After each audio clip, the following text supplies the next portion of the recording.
It was Friday, and I left the hangar early since the guys had some errands to run and would probably leave once they were done, especially since I wasn't around. I was looking forward to spending a quiet evening with my lovely wife Zoe. We had known each other for nearly 6 years and had been married for 3.5. Both of us were 29 years old. Our intimacy had developed slowly, and recently, for about a month or so, she had seemed somewhat distracted. I wanted to make it special, so I got a couple of decent bottles of wine, ribeye steaks from the butcher shop and roses from a florist, not the supermarket. My plan was to light some candles, show her my love, and hopefully find out what was troubling her. Maybe we'd even go to bed early. I arrived home well before she did, and I made sure everything was in order. The house was clean, fresh sheets were on the bed, and candles were set up in the bedroom. I prepared the table in the kitchen, laid out the best cutlery and napkins, and opened a bottle of wine to let it breathe. I placed the roses on a table by the front door so she would see and smell them the moment she walked in. She's always loved the scent of roses. I started preparing my special potato scallops, thinly sliced potatoes lightly coated with olive oil, seasoned with salt, pepper, and a hint of rosemary, then baked. I also dusted the steaks with mustard powder. Everything was ready. All I had to do was wait for her. I felt accomplished and hoped to spend a wonderful weekend with her. As I placed the potato slices on the baking tray, I heard the front door open, with the oven already preheating. Zoe's voice called out, "Richard, are you home? I found it odd because my car was parked right out front and the roses should have been a giveaway." I was just finishing up with the scallops when I heard her say, "Okay, we got here first. Let's sit on the couch. When he comes in, it'll be better if we're sitting and he's standing. He won't be as scared when we tell him." Confused, I asked, "Tell me what?" as I walked into the living room, where I was met by a startled Zoe and another man. With just a glance, I realized who he was. Zoe had been mentioning him for the past 2 months. He was the new deputy head of human resources, just over 180 cm tall, blonde, fit, good-looking and full of himself. I must have looked bewildered. He smiled casually and extended his hand. "Hi, Dick. I'm Gerald." I took his hand, still in a daze, feeling his powerful grip that almost crushed mine. I just stood there, and Zoe finally spoke. "Richard, there's something we need to tell you." She suggested adding another steak for dinner, implying Gerald would stay. Then she continued, "I'll be spending the weekend with Gerald. It's just one weekend." I was blindsided. Gerald stepped closer, saying, "It'll be great for you. I'll show her things you can only dream of. It's just a weekend, and it won't happen again." I began to regain my senses and warned, "If she does that, I'll divorce her." Gerald stepped up to me, towering over me, and in a menacing tone said, "No, you won't. You won't be able to stop me." He continued in the same threatening manner, "You can't prevent it, but I promise if you file for divorce, you'll struggle to walk that very day. From then on, your life will be filled with pain. The choice is yours." He then turned to a normal voice, standing next to Zoe, and said, "She'll spend the weekend with me. I'll teach her a lot, and after that she'll be faithful to you. She won't stray again." He looked at Zoe, asking, "You will, won't you, baby?" His use of baby stunned me. I didn't know how to respond. "You two have already been together, haven't you?" I accused, thinking of how casually he called her that. "No, we haven't." Zoe insisted. "That would be cheating, and this isn't." Frustrated, I told her I needed a drink. She offered to get me a beer, but I growled, "I can at least do that myself." Gerald placed his hand on her shoulder and said, "Leave him alone for now, babe. He needs time to figure this out. We've been discussing this for weeks, but we just dumped it on him in minutes. He needs time to realize it's inevitable. He'll go along with it." They always do. I rushed into the kitchen, sensing Zoe wanted to follow, but Gerald held her back. It was probably wise on his part. Why was he even calling her baby? It infuriated me. When I got to the kitchen, I spotted an open bottle of wine and poured myself a glass, taking a big gulp. But wine wasn't the right drink for this situation. I dashed into the garage where my beer cooler was and nearly yanked the door off its hinges as I opened it, grabbing a bottle of crafty old hen. I slammed the cooler door shut, feeling a surge of anger. What a pair of fools, I thought. I looked around for a bottle opener but couldn't find one. It should have been in the kitchen, but I wasn't ready to go back inside until I had collected my thoughts. So, I used an old trick we learned in the army. I positioned the bottle's cork on a sharp splinter of the workbench and struck it hard from the top. It worked just as well now as it did back then. The cork flew off into the corner, but I paid it no mind. With all the metal sticking out of Land Rover's trunks, it's just one more thing to deal with. I gradually calmed down, thinking things over for a few minutes, and then I knew what to do. I walked to the other side of the garage, opened a cabinet, grabbed what I needed, and tucked it into the back pocket of my pants. I took a big gulp, finished the beer, grabbed another, and headed back to the kitchen. This time I used a bottle opener to open the beer properly and got a few more ready.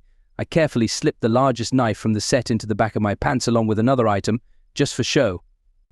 I had no intention of going to jail, and I felt certain about my plan. I took a deep breath and stepped back into the living room, where the cheaters were sitting on my couch, holding hands. As soon as I looked at them, they let go of each other and shifted slightly apart. The power dynamic had started to tilt in my favor. They seemed to be waiting for me. I pulled out my phone and tossed it on the coffee table, making it obvious that it was recording. Gerald stood up, spreading his hands wide, seeing my anger. "Listen, buddy, it's just for one weekend," he said, trying to sound reasonable.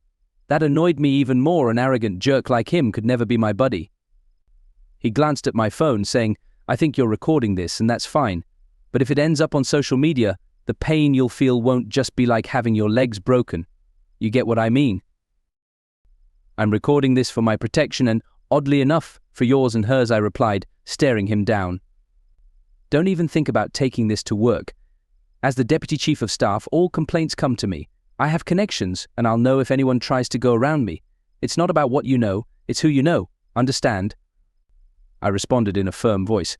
"I have a suggestion on how we can settle this," I said. He smirked arrogantly, nodding at the phone. "For the record," I demanded, "tell me what you plan to do with my wife." Puffing up like a peacock, he boasted, "I'm going to take your wife for the weekend and give her a sexual experience like she's never had before. She'll learn exciting new ways to please each other, and then she'll come back to you much better prepared to satisfy you." He grinned, adding, "Though it might not be until next weekend, because she'll be sore and probably won't be able to walk straight." He chuckled, but I wasn't buying any of his nonsense. "And what happens after that?" I asked. "She'll come back to you, having had the best sexual experience of her life, and she promised me she'll stay faithful to you forever. She'll use what she learned to drive you wild," he said, glancing at Zoe.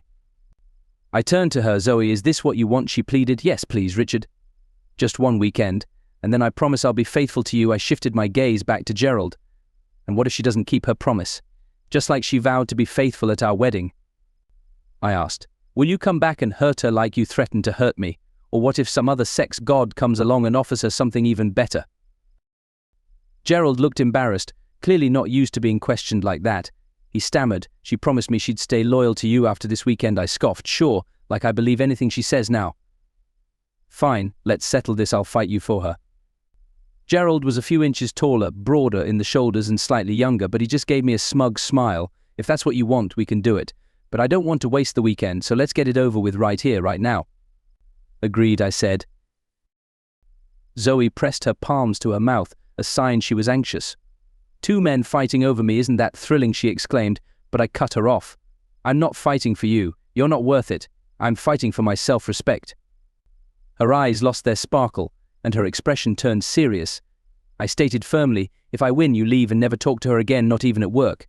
If you win, you get your weekend, and I don't divorce her, but we follow the rules." Gerald still looked smug. "All right, let's hear them." "Whoever falls on their back first loses. No knives, no weapons, and no cops. Those are the rules," I explained. He smirked. "You got any knives?" At those words, I pulled a large 30 cm meat cleaver from my waistband and placed it on the table, making his eyes widen. "And I bet you have a gun too," he taunted. I reached behind me and pulled out an air pistol that looked exactly like a combat firearm. He might not have known much about guns, but the replica looked convincing. He wasn't as cocky now, though he tried to hide his unease. "I'm going to beat you senseless before I throw you on your back," he threatened. "Do your best," I challenged. "Just remember the 3 rules: no knives, no guns, no police. The rest is fair game." "I'm not stupid, I get it, you little punk. You'll pay for this." He sneered. "If I win, I might keep her all week," I retorted. "If you win, at least I'll keep my dignity for trying to protect my marriage. I won't feel ashamed every time I look in the mirror." Suddenly, Zoe changed her tune. She recognized the look on my face and the determination she'd seen before. "Stop, Richard, please. Don't do this. Gerald, leave. I've changed my mind." The balance of power had clearly shifted. I growled, "It's too late. You two started this weeks ago, and I'm finishing it here now. Get your phone and write this down. I need proof Zoe was in tears, but it was out of her control. I pointed at Gerald, directing him toward the kitchen door. He stormed out toward the back door, and as soon as he did, I grabbed a few objects and kicked him square in the back, sending him face first into a flower bed. He got up, seething, glaring at me, and I smirked. No rules, right? Not exactly fair, but that's the point. Gerald was furious, and that's what I wanted. The power shift was now heavily in my favor. I hadn't expected him to fall on his back, but it was close enough. He swung at me with his right. He might as well have warned me in advance that the punch was coming. It was so slow. I easily blocked his swing and threw the mix of salt, pepper, rosemary and mustard powder from my right hand directly into his face. He instantly covered his face and started yelling in pain. I tried to push him onto his back, but he managed to step back. Wiping his face with one arm, he looked up at me. Through his tears, snot dripping from his nose, I stepped forward and punched him hard in the stomach. He doubled over but stayed on his feet, one hand clutching his gut, the other still covering his face. I kneed him as hard as I could between the legs, sending him to his knees where he started to vomit, his arms too occupied to protect all his injuries. I tried to roll him onto his back, but he resisted, so I slapped him hard across the face. He wobbled on his knees but still refused to fall.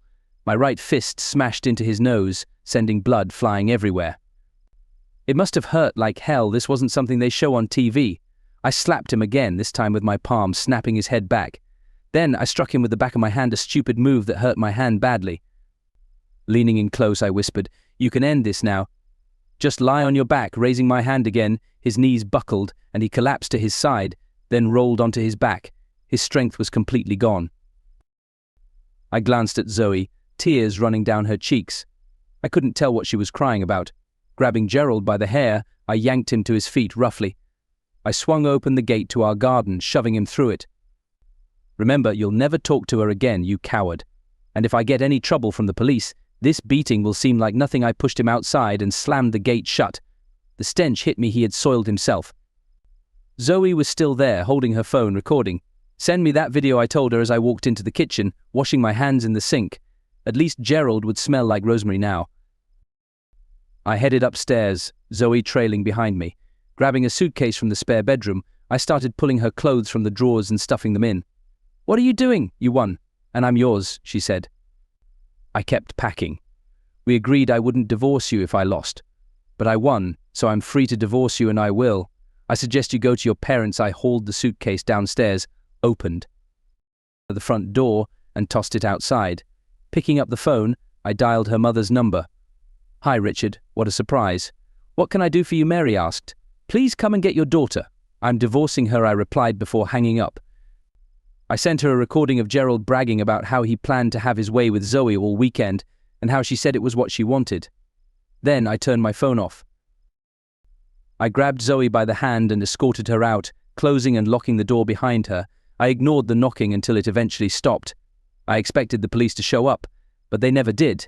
Maybe Gerald was too ashamed to admit he'd been beaten by someone smaller. It didn't matter.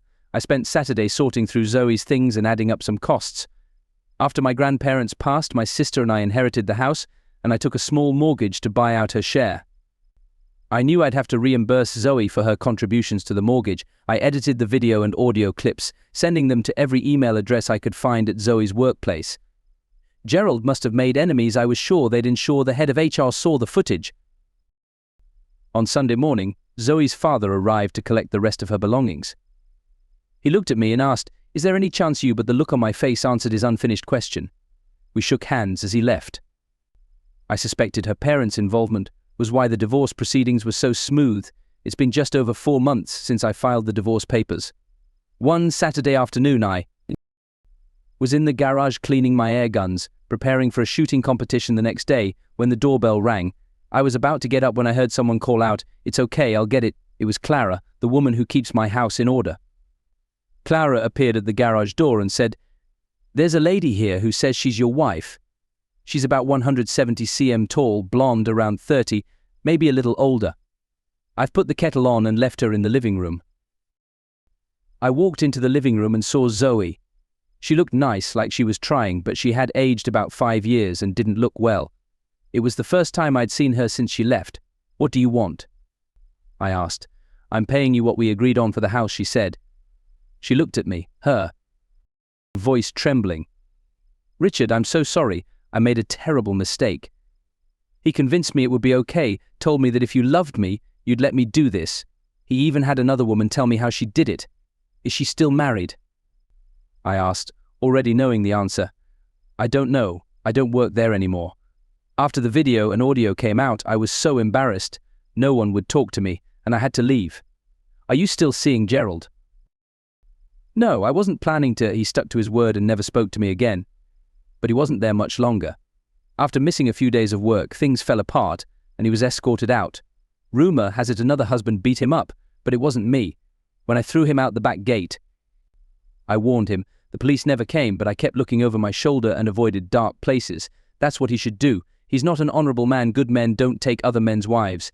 Please, Richard, can we try again? I would never do something so stupid again. I do love you. And I'm so sorry. It was a mistake. At that moment, Clara entered, carrying a tray with cups, saucers, a teapot, and cookies. "You might want to let it steep a bit," she said before leaving.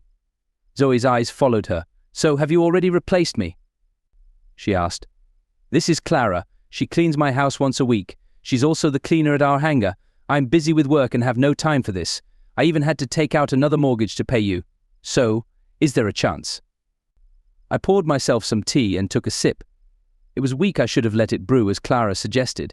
It's been almost 4 months, and I haven't heard from you. You're not contesting the divorce, so why now?